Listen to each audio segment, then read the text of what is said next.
ये कुछ नियम थे। अब राजा परीक्षित पूछते श्री सुखदेव मुनि महाराज से कि महाराज ये बताइए, ये बात तो ठीक है, लेकिन आज तक भगवान ने किसी पशु को भी दर्शन दिए क्या? किसी पशु को भी दर्शन दिए क्या? तब श्री सुखदेव मुनि महाराज कहते हैं कि जी हाँ दी। बड़े सुंदर सुंदर दृष्टांत है इस कथा में। जितने भी दृष्टांत बताए गए हैं, इन दृष्टांतों से कुछ न कुछ सीखने को मिलता है। एक बार क्या होता है, त्रिकूट नामक पर्वत था और उसके पास एक बहुत बड़ा सरोवर, और उसी सरोवर में एक बहुत बड़ा गजेंद्र, गजेंद्र यानी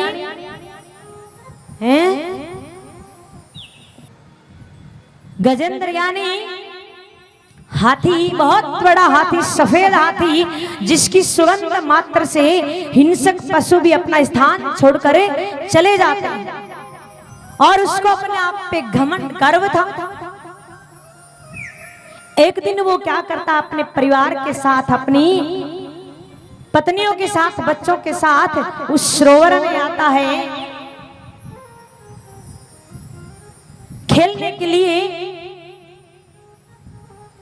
दोपहर का समय, अब कभी तो वो सूंड में पानी भरकर अपनी पत्नियों पर फेंकता, पत्नियां खुश हो जाती है। कभी सूंड में पानी भरकर अपने बच्चों पे फेंकता, बच्चे खुश हो जाते। काफी देर तक ये चल रहा, लेकिन उस जल में एक ग्रह आता है, और वो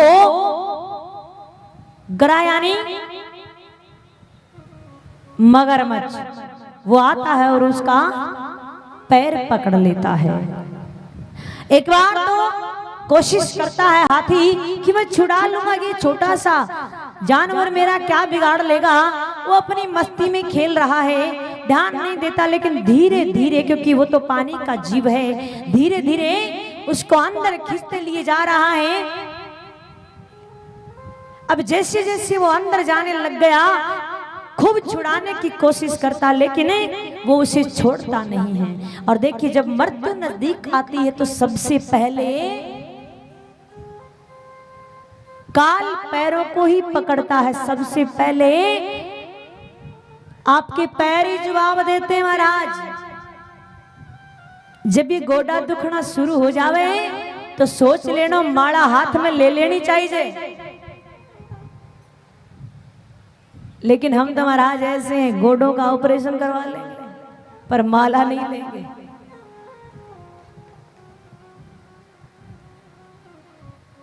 काल सबसे पहले पैरों को ही पकड़ता है, खींचता खींचता वो अंदर ले जाता हाथी को। जब इतनी सी सूंड रह जाती है, सबको पुकार लेता है, पत्नियों को पुकारता, मुझे बचाइए। पत्नियां कहती, महाराज हम नहीं बचा सकते क्योंकि आपको छोड़कर हमें पकड़ लेगा।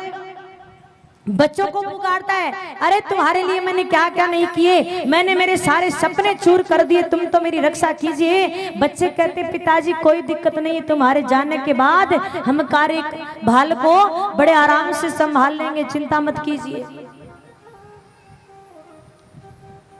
इतनी सी सूंड रह जाती है, ऊपर उठा लेता है सूंड को और आवाज लगाता है, क्योंकि भगवान के नाम को नहीं जानता है, और कहता है कि मुझे नहीं पता मेरे को किसने बनाया है, किसने मेरे को यहाँ भेजा है, लेकिन जिसने भी मेरे को बनाया है वो आकर मेरी रक्षा करे, वो आकर मेरे प्राण बचाए। आवाज जाती है भगवान के कानों तक, भगवान दौड़ पड़ते हैं। माँ लक्ष्मी कहती है, मेरे से क्या गलती होगी, चरण दबा रही थी माँ लक्ष्मी। अब महाराज माँ लक्ष्मी को छोड़ देते हैं और मध्य रात्रि को उनकी रक्षा करने के लिए भगवान दौड़े चले आते हैं।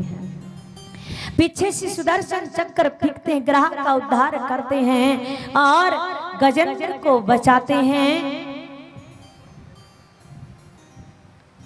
भगवान गजेंद्र को लेकर अपने धाम जा रहे थे। अब आगे जाते हैं तो वो गरा आगे बैठा। अब गजेंद्र कहता, महाराज ये क्या किया आपने, सारी कथा सब कुछ इन्हीं के कारण हुआ था। सारा युद्ध इसके कारण हुआ, सब कुछ इसके कारण हुआ, यही मेरे से आगे बैठा है। तो भगवान कहते हैं कि देखिए, जो मेरे भगत का पांव पकड़ ले, मेरे भगत के चरण पकड़ ले, तो मैं उसे मार नहीं सकता।